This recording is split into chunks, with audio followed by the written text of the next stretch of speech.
नमस्कार, मी विजय दायगुडे आपलं स्वागत करतो आपल्या एका नवीन मुलाखतीमध्ये। तर आपल्यासोबत एक गणेश केसकर सर, त्यांची ओळख करून द्यायची झाली तर हे आपल्या धनगर आरक्षणाच्या एकूण महाराष्ट्रामध्ये सगळीकडे जो लढा झाला आणि त्यांनी वैयक्तिक लढा जो उभा केला त्याचे ते स्वतः म्हणजे त्याचे जे आपण म्हणतो की एखाद्या गोष्टीत उतरल्यानंतर किती पूर्णत्वाला न्यायची हे त्यांच्याकडून शिकावं। तर गणेश केसकर सर आता वाई खंडाळा महाबळेश्वर हा जो विधानसभेचा मतदारसंघ आहे, या मतदारसंघात ते अपक्ष उमेदवार म्हणून या ठिकाणी फॉर्म भरतायत आणि मतदारसंघातल्या भरपूर काही अशा अडचणीत, भरपूर गोष्टीत, भरपूर सगळ्या गोष्टींवरती पूर्ण उरण्यासाठी ते सध्या फॉर्म भरतायत। तर आपण त्यांच्याशी चर्चा करणार आहोत। नमस्कार सर। नमस्कार। तर आत्ता जो आपला विधानसभा मतदारसंघ आहे, या मतदारसंघाचे आमदार आहेत, 3 टर्म या ठिकाणी राहिलेले आहेत। यस, या आमदारां म्हणजे किती झालं तरी ते प्रस्थापित आहेत, त्यांचं खूप मोठं प्रस्थ आहे। यांच्या विरोधात उभं राहून तुम्हाला असं वाटतंय का की तुम्ही निवडून याचाल किंवा तुमची ताकद किती या ठिकाणी या मतदारसंघात? नक्कीच तुम्ही खूप चांगला प्रश्न विचारला विजयजी, की आम्ही याच थीमवर चाललेलो आहे की प्रस्थापित वर्सेस विस्थापित। आता आपण जसं सांगितलं की या वाई महाबळेश्वर विधानसभा मतदारसंघाचे आमदार मकरंद आबा पाटील हे मागील 3 टर्म या मतदारसंघाचे आमदारकीपद भूषवत आहेत आणि हे प्रस्थापित आहेत। आता तुम्ही पाहिलं तर प्रस्थापित म्हणजे काय की सगळंच यांच्या घरात, प्रस्थापित घराणं आहे। म्हणजे यांचा भाऊ खासदार, यांच्याच खासदारकी पण यांच्याच घरात, त्यानंतरनं 3 टर्म आमदार हे यांच्याच घरात, त्यानंतरनं आपली सातारा जिल्हा बँक पण यांच्याच घरात, त्यानंतरनं जे काही 2-3 कारखाने ते पण यांच्याच घरात। मग मला असा प्रश्न पडतो की या मतदारसंघामध्ये इतर वेगवेगळ्या समाजाची किंवा जातीची किंवा वेगवेगळ्या पंथाची लोक राहत नाहीत का, जी कॅपेबल नाहीत का त्यांच्यावर तुम्हाला विश्वासच नाही किंवा ते कॅपेबल इनफ नाहीत की ते बोलू शकत नाहीत सभागृहात किंवा त्यांना काही प्रश्न मांडू शकत नाहीत किंवा त्यांच्यामध्ये त्या क्वालिटीज नाहीत आणि सगळ्याच क्वालिटी तुमच्यात आहेत असं वाटतंय का? म्हणून मी या गावगाडीतला बावकलवाडीमध्ये राहतो। माझी जर पार्श्वभूमी सांगायची म्हटलं विजयजी तुम्हाला, तर मी एक मेंढपाळाचा मुलगा आहे आणि माझे आई वडील अजूनही मेंढपाळी करतात। माझं एक छोटंसं घर आहे, परंतु आणि पेशाने आर्किटेक्ट आहे, माझं स्वतःचं ऑफिस पण आहे। हे माझ्या ऑफिसमध्येच आपण इंटरव्ह्यू घेतोय। मी पेशाने आर्किटेक्ट आहे, गोल्ड मेडल्स नाशिकमधून माझं सगळं शिक्षण झालं। त्यानंतर मी दिल्लीला इंटर्नशिप केली, गुजरातमध्ये 3 वर्ष काम केलं आणि त्याच्यानंतरनं या गावगाड्यात आलो, कारण की आपल्या शिक्षणाचा फायदा हा गावगाड्यातील लोकांना व्हावा म्हणून मी इथं आलो। आणि इथं आल्यापासून जे काय प्रॉब्लेम्स होते, जे सामाजिक प्रॉब्लेम असतील, कसले प्रॉब्लेम असतील, त्याच्यावर मी आवाज उठवायला सुरुवात केली। त्याच्यामध्ये प्रामुख्याने मी ज्यावेळेस नवीन आलो त्यावेळेस मी 300 लोकांचा वाढदिवस साजरा केला, ज्याच्यामध्ये कारण की हॅपीनेस इंडेक्स ऑल्सो इम्पॉर्टंट, म्हणजे लोक किती खुश आहेत या देशात हेही महत्त्वाचं आहे। मग जर आपण अशा काय ॲक्टिव्हिटी केल्या, त्यात खूप साऱ्या वेगवेगळ्या ॲक्टिव्हिटी, मग ट्री प्लांटेशन वगैरे असं सगळं असेल ते केलं। त्यानंतर आपला जो आपण ज्या रस्त्यावर राहतो, जो शिरवळ लोणंद रोड आहे, हा कितीतरी दिवसापासून खराब होता, त्याचं आपण आंदोलन केलं, तो मार्गी लावला। त्यानंतर सातारा रोड जो होता खूप दिवसापासून खराब, त्याचं आंदोलन केलं, तो मार्गी लावला। एक 25 वर्ष झालं जे पाडेगावचं जे 24 तास गेट चालू होत नव्हतं, तोही प्रश्न आपण मार्गी लावला। मी ज्या शाळेत शिकलो त्या शाळेला साधं शौचालयही नव्हतं। मग हे प्रस्थापित आमदार असून जर एखाद्या शाळेला यांच्या मतदारसंघामध्ये शौचालयही नसेल तर मग कसले हे आमदार आहेत? मग त्याच्यानंतर मी ज्या शाळेत लक्ष घातलं, त्या शाळेचा पूर्ण कायापालट आम्ही केला, आमच्या गावाचा केला, असे खूप छोटे मोठे सामाजिक प्रोजेक्ट आम्ही केले। त्यानंतरनं मी ज्या समाजातनं येतो त्या समाजावर 60 वर्षाचा अन्याय होतोय सर। धनगर आरक्षण हा खूप जटिल प्रश्न आहे आणि हा प्रश्न खऱ्या अर्थानं हा विधिमंडळातला प्रश्न आहे, या महाराष्ट्र सरकारचा प्रश्न आहे। आणि म्हणून आमची अपेक्षा होती की आमचे जे प्रस्थापित आमदार आहेत त्यांना कधीतरी या धनगर समाजाच्या किंवा ओबीसी, लिंगायत, मराठा समाजाच्या प्रश्नावर सभागृहात बोलावं, परंतु ते कधी बोलताना दिसले नाही। आणि म्हणून आम्हाला वाटलं की आमचा माणूस जर तिथं नसेल, आम्ही सांगतो सर, आम्ही टोमके सांगतो की हा धनगर समाज या महाराष्ट्रात 2.5 कोटीचा आहे, जास्त करून या पश्चिम महाराष्ट्रामध्ये, परंतु आमचा एकही आमदार नाही। हे आमचं दुर्दैव आहे, कारण की आमचा समाज कुंभकर्णासारखा झोपलायच आहे, त्याला उठायची वेळ। ही माझी लढाई नाहीये, ही आमच्या अस्तित्वाची लढाई आहे। जोपर्यंत आपण अस्तित्व दाखवत नाही भावांनो, तोपर्यंत आपल्याला कोलपुत्र सुद्धा विचारणार नाही। आमचा त्या आबांचा किंवा इतर कुठल्या प्रस्थापित आमदारांचा किंवा उमेदवारांचा बांधाला बांध आहे का? नो। परंतु जर आमचा आवाजच त्या सभागृहात जात नसेल तर या गावगाड्यातल्या माझ्यासारख्या तरुण पोरांनी उठलं पाहिजे पडेल हरेल तुम्ही म्हटला की तुम्ही काय तुमचा विजय होईल काय होईल मला माहित नाही. मी जिंकेल हरेल काय होईल आय डोंट नो. मी लढवय्या माणूस आहे. आपण सर्वांनी बघितलं 1 वर्षात मी धनगर आरक्षणाच्या माध्यमातून किती तर लढाई दिल्या. धनगर आरक्षणात आतापर्यंत आम्हाला आश्वासनाशिवाय काहीच भेटलं नव्हतं. पण आम्ही धनगरसारखी कास्ट व्हॅलिडिटी रद्द केले. जिथं जिथं पीडित लोकांचा प्रश्न असेल तिथं तिथं आम्ही आवाज उठवला. आणि तुम्ही मला विचारलं की तुम्ही येचाल निवडून येईल की काय, मला माहित नाही मी निवडून येईल का नाही. परंतु तुम्ही जर उभाच राहिला नाही तर तुम्ही निवडून यायचं नाही यायचं ते जनतेच्या हातात असतं, ती जनता ठरवते. परंतु तुम्ही उभाच नाही राहिला तर तुमच्या लोकांना मत द्यायचा एक चान्स तरी तिथे भेटेल का.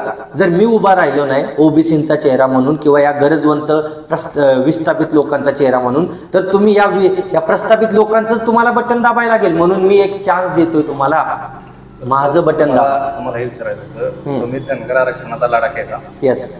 आता तुम्ही राजकारणात आला डायरेक्ट, म्हणजे आरक्षणातून राजकारणाकडे हो, हे थोडं रिस्की होतं पण ते तुम्ही घेतलं. हो. आता ज्या लोकांनी तुम्हाला सपोर्ट केला ते साहजिकच म्हणणार की तुम्ही स्वार्थी आहात किंवा तुम्ही डायरेक्ट राजकारणात गेला. मग आता सिस्टीम मध्ये राहून काम करणं सोपं का सिस्टीमच्या बाहेर राहून काम करणं सोपं, तुम्हाला काय वाटतं. म्हणजे याच्यात आमदार झाल्यानंतर हे म्हणजे आरक्षणाचा जो प्रश्न आहे किंवा जे काही सामाजिक प्रश्न असतील ते तुमच्यासारखा एक तळागाळातला माणूस जर पुढे गेला तर तो करू शकतो का, आणि जर त्यांनी केलं तर त्याला लोक सपोर्ट करतील का. नक्कीच तुम्ही जो प्रश्न उपस्थित केलाय तो मला इथून पुढेही लोक करतील, कारण की मला अजून महाराष्ट्रभर फिरायचे आपल्या समाजाचा प्रश्न घेऊन किंवा सगळ्या समाज पीडित समाजांचा. एकदम बरोबर आहे, कारण की मी ज्यावेळेस आंदोलनं केली किंवा काय केलं लोकांनी आम्हाला भरभरून सपोर्ट केला. आणि आता लोकांना असं वाटत असेल की गणेशला राजकारण करायचं होतं म्हणून त्यानं हे सगळं केलं. परंतु मी सांगतो, मी महाराष्ट्रभर फिरलो साहेब, आमचा आवाजच नाही आहे. आम्ही मंत्रालयात गेलो, आमचा कोण प्रतिनिधीच नाही आहे. मग जर आमचे प्रतिनिधीच तिथं नसतील, आमचा वाढताच नसेल तर आम्हाला वाढणार कोण. आणि म्हणून आमच्या सगळ्या समाज बांधवांनी यांना आम्ही पडलो तरी चालेल, आपल्याला ह्याच्यात उतरावं लागेल. कारण की तुम्ही जन्माला आल्यापासून ते मरेपर्यंत तुमच्यावर राजकारण होतं. तुमचे सगळे डिसिजन हे राजकीय लोक घेतात. कसं सांगतो तुम्हाला, तुम्ही जन्माला आला तर तुमच्या जन्माची नोंद करायचा डिसिजन राजकारणी घेतात. त्यानंतर तुम्हाला पोलिओचा डोस द्यायचा का नाही द्यायचा हे सुद्धा राजकारणी ठरवतात. तुमचं लग्न झालं तर मॅरेज सर्टिफिकेट द्यायचं का नाही द्यायचं हे सुद्धा राजकारणी ठरवतात. त्यानंतर तुम्ही मेला, या जग सोडलं तरी तुम्हाला मृत्यूचा दाखला द्यायचा का नाही द्यायचा हे राजकारणी ठरवतात. आणि मग जर आमच्यावर जन्मापासून ते मरेपर्यंत जर आमच्यावर राजकारण होत असेल, त्या राजकारणाचा पाठ आपण का नाही व्हायचं. बरं ठीक आहे, मी नाही उभा राहिलो तर दुसरा कोण उभा राहतोय काय प्रस्थापितांच्या विरुद्ध. तुम्ही पाहिलं या पश्चिम महाराष्ट्राची काय संख्या आहे, काय अवस्था आहे. म्हणून मला नाईलाजानं सांगतोय, समाजकारण तर मी करणार म्हणून मी अपक्ष उभा राहतो. का तर उद्या जाऊन मला जरी प्रश्न विचारला तर मी माझ्या न्याय हक्कासाठी, माझ्या समाजाच्या या पीडित लोकांच्या न्याय हक्कासाठी हा डिसिजन घेतला असं म्हणू शकतो. कारण की मी कुठल्या पक्षाला बांधील नाहीये, मी माझ्या जनतेला बांधील आहे. ही जनता ठरवणारे मला सभागृहात पाठवायचं का नाही पाठवायचं. पण हा प्रश्न येईल, परंतु त्या प्रश्नाला टॅकल मी करतो आणि तेही मला समजून घेतील असं मला वाटते. कारण की सभागृहात आपला आवाज जाणं महत्वाचं आहे. बांधवांनो, ही माझी लढाई नाही, ही तुमची, आपल्या अस्तित्वाची, या विस्थापितांची लढाई आहे. हे लक्षात तुम्ही ठेवा. आता शेवटचा प्रश्न विचारतो सर तुम्हाला. आत्ताच्या आपल्या मतदारसंघातला जो एकूणच ओबीसी समाज असेल, धनगर समाज असेल किंवा मराठा समाज असेल, कारण लढाई तुमची सगळ्यांसाठी, सगळ्यांच्या समाज हक्कासाठी, तर त्या सगळ्यांना तुम्ही काय आवाहन करताल की बाबा तुम्हालाच का निवडून द्यावं, प्रस्थापितांच्या विरोधात उभं राहिलाय म्हणून निवडून द्यावं, का तुमचं काम आहे का तुम्ही काम करत राहाल म्हणून निवडून द्यावं. नक्कीच तुमचा हाही प्रश्न खूप चांगला आहे की तुम्हाला कुणासाठी लढायचं. मला त्या सगळ्या विस्थापित लोकांसाठी लढायचं. मला तुम्ही 1 वर्षात पाहिलं की धनगर आरक्षणाचा प्रश्न उपस्थित करताना, बरोबर, असे सगळेच समाजाची लोक त्यांच्या समाजाचा प्रश्न उपस्थित करतात. परंतु मी गेल्या 3 वर्षापासून माझा ट्रॅक रेकॉर्ड बघा, मी कितीतरी सामाजिक कामं केलेत. माझ्या गावात साहेब तुम्हाला मी सांगतो, ही जातीवाद वाढू नये म्हणून इंडियन फ्लॅग लावलाय 100 फुटावर. का तर आपण सगळे एक आहोत, हा फ्लॅग आपल्याला रिप्रेझेंट करतो, बरोबर आहे. त्यामुळं माझं असं म्हणणं आहे की मला ह्या सगळ्यांसाठी काम करायचंय. हे जे विस्थापित लोक आहेत यांच्यासाठी काम करायचं. म्हणून आपण ही थीम घेतली की प्रस्थापित वर्सेस विस्थापित.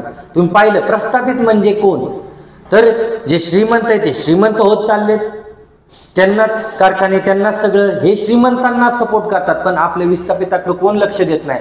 या विस्थापितांचा आवाज मी बनायला चाललोय तुमचा आवाज मी बनायला चाललोय.